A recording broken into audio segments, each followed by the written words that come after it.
प्यारे बच्चों, आपके चैनल पीएस पॉइंट में आपका एक बार फिर से हार्दिक स्वागत है। जैसा कि हमने पीछे आपको पढ़ाया था, लेंस दर्पण के लिए यू वी और एफ में संबंध पढ़ाया था। तो आज हम लोग देखेंगे कि रेखीय आवर्धन क्या होता है। दर्पण के लिए रेखीय आवर्धन क्या होता है, अंग्रेजी में इसे लीनियर मैग्निफिकेशन कहते हैं। ये चित्र है, चित्र के अंतर्गत आपको पता ही है, ये आपका अवतल दर्पण है। अवतल दर्पण, अवतल दर्पण जिसे हम लोग कॉनकेव मिरर कहते हैं। कॉनकेव मिरर आपको दिखाया गया है और इस कॉनकेव मिरर पर देखिए ये वस्तु क्या है, ओ डैश है। क्या है? ओ डैश है। इस वस्तु से चलने वाली प्रकाश की किरण एक फोकस से होकर जाती है, पहले आपको बताया गया, आप जानते भी हैं। और दूसरी प्रकाश की किरण जो है उसके प्रकाशिक वक्रता केंद्र सी से जाती है, दर्पण से टकरा करके उसी प्रकार से वापस जाती है। यहाँ पर ये प्रकाश के परावर्तन से ये प्रकाश की किरण आभासी आपको दिखाई जा रही है, ये जा रही है, यहाँ बिंदु P पर टकराएगी और टकरा करके वापस चली आएगी। तो अगर आप देखेंगे तो इस चित्र के आधार पर हम ये चर्चा कर सकते हैं कि कैसे रेखीय आवर्धन को निकाला जाएगा।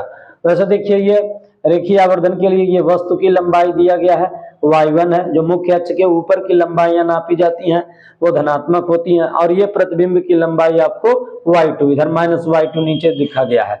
वस्तु की जो दर्पण के पृष्ठ से दूरी -u है और प्रतिबिंब की दूरी कितनी है, -v है। तो रेखीय आवर्धन होता क्या है? वास्तव में रेखीय आवर्धन यह होता है कि किसी भी दर्पण के द्वारा बने प्रतिबिंब की लंबाई और वस्तु की लंबाई के अनुपात को रेखीय आवर्धन कहते हैं। किसी भी दर्पण के द्वारा बने हुए प्रतिबिंब की लंबाई तथा वस्तु की लंबाई को रेखीय आवर्धन कहते हैं। जैसे इस फिगर में आप देखेंगे तो ये प्रतिबिंब की लंबाई है -y2, क्या है, -y2, और वस्तु की लंबाई है क्या, +y1। यानी हम कह सकते हैं कि y2 बटे y1 अगर हम कर दें तो ये क्या बन जाता है, रेखीय आवर्धन बन जाता है। तो रेखीय आवर्धन बन जाता है। इसके लिए हम एक बार फिर से हम इसको सिद्ध करते हैं और सिद्ध करके देख लेते हैं कैसे ये सिद्ध होगा। ठीक है, यहाँ पर आपको दिखाया जा रहा है, लिखेंगे त्रिभुज, ध्यान दीजिएगा, according to image, according to image, देखिए अकॉर्डिंग टू इमेज त्रिभुज, देखिए ओ डैश ओ पी तथा त्रिभुज यहाँ पर आई डैश से प्रतिबिंब बन रहा है, तो लिखेंगे पी आई डैश समरूप हैं। समरूप का मतलब एक रूप वाले हैं, समरूप हैं। अतः हम क्या लिख सकते हैं, अतः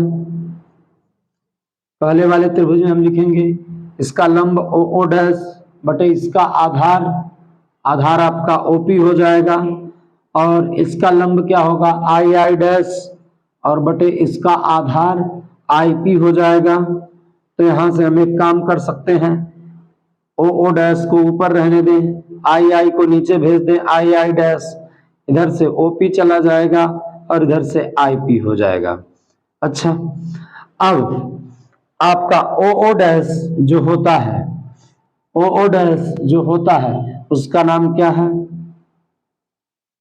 उसका नाम आपका ओ डैश जो होता है इसे हम लोग कहते हैं वस्तु की लंबाई, और वस्तु की लंबाई से y1 से प्रदर्शित किया जा रहा है, और जो आई डैश है वो है प्रतिबिंब की लंबाई।